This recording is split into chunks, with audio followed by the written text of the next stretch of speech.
On this week's episode of the Layover Live, Sandee stops by to talk about marketing to multiple generations. Okay, Boomer. Yeah.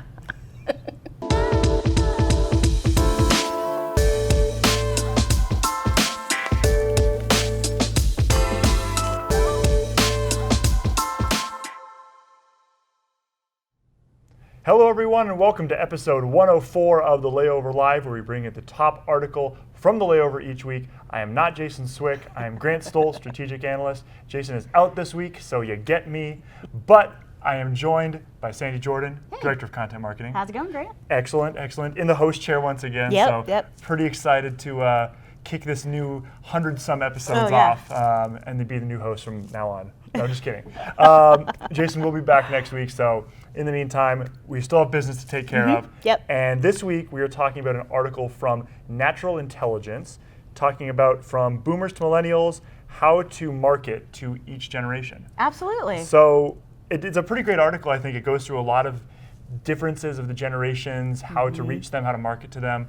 Now, of course, that's not without saying that every single generation then has subsets to market to within there, but this does, I think, a pretty great job of giving some pretty high-level approximations of how to market to each generation. So, absolutely. I guess kind of starting it out from the timeline there, kind of from the intro we saw with our good friend Pam. Yep. How do we market to these baby boomers out there? They're defining that as what, 1946 to 1964. So exactly. Pretty wide audience there, but how do we market to baby boomers? Yeah. Well, surprisingly enough, baby boomers do have smartphones. Whoa.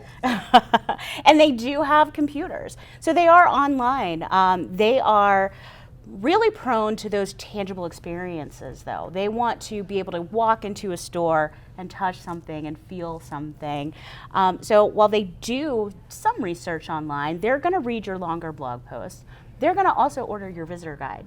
So it's important that you have that product there for them to be able to hold on to something while they're making that buying decision. Gotcha. So I guess kind of moving down the timeline then, Generation X, they're saying 1965 to 1980. So again, a pretty wide audience there, but what are they talking about in regards to Generation X? Yeah, well, Generation X, for the most part, they're at the top of their game in their career. So they are busy. They have families, they have careers. They are probably not going to read all 5,000 words of your blog post. But what they are going to check out is all of your reviews. And they're usually well in touch with social media. So they really depend on those reviews to help them make a quick decision. But making sure that you have the availability and the visibility on where your best reviews are and pointing your audience to those reviews would be important to that group. Gotcha. So I guess moving down the timeline a little more, we'll skip over millennials. I think that whole marketing to millennials thing has kind of been beaten to death. So maybe looking a little forward then even more is Gen Z. Yeah. So 1997 to 2010. Exactly. So looking at Gen Z, two questions, I guess. One, should we care about Gen Z? And two, if we do, how should we market to them?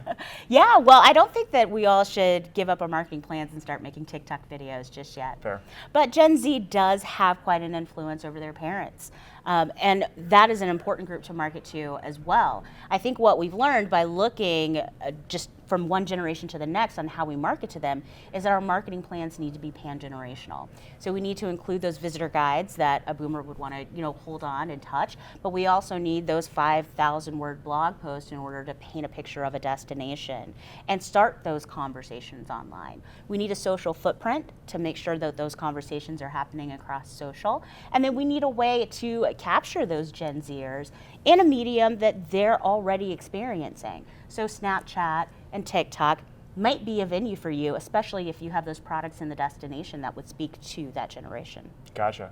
Well, Sandee, I thank you so much for breaking this down. Again, so many different ways to market to so many different generations out there. So again, thank you for giving us some great information and clarity about this. I think it's a great article, again, from Natural Intelligence. Go check it out. Link is in the description below.